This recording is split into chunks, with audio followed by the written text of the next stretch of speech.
let's shift the conversation to the football players. The football players, Jonathan Butler, member of Phi Beta Sigma, starting safety for the team is Anthony Sherrills and Peyton Head, also member of Alpha Alpha Fraternity Incorporated, the chapter out there. Shouts out. Shouts out, bros. But mainly the football team, stepping out and joining Butler in his hunger strike and saying, we're not going to take place in any football activity until Wolfe steps down. If Marv was here, he'd talk about this new athlete we get in 2015.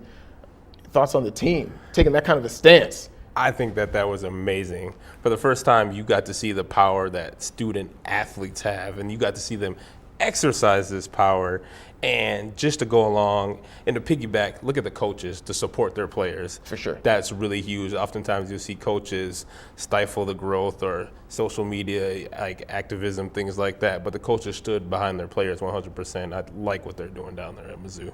Huge shout out needs to go out to Gary Pinkel. Yes. Huge shout out.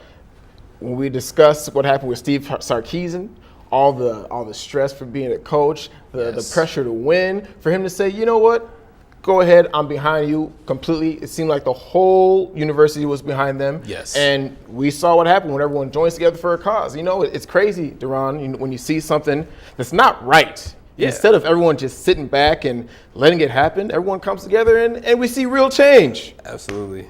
Imagine that. Imagine that. We could definitely read to other things, but just to play devil's advocate.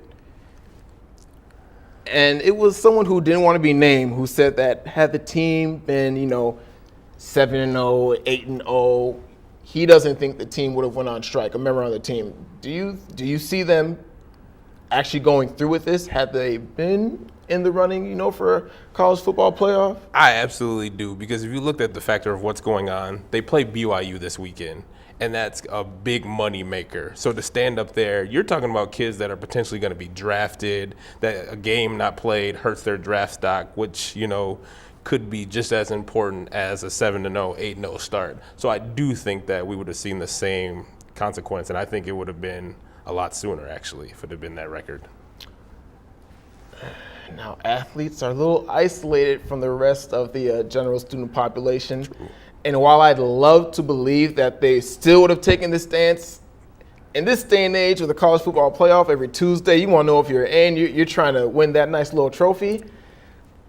I'm sorry to say that I don't know if it would have been the same had they been undefeated. Okay. They've been a force in the SEC there since they joined, so we'll see. But all in all, hey, man, shout out to the team. Shout out to the team. Shout out to the bros. Shout out to, Jonathan Butler. If you're looking for more information, there's a lot of sites out there, but check out watchtheyard.com, especially for that Greek tie-in. Absolutely.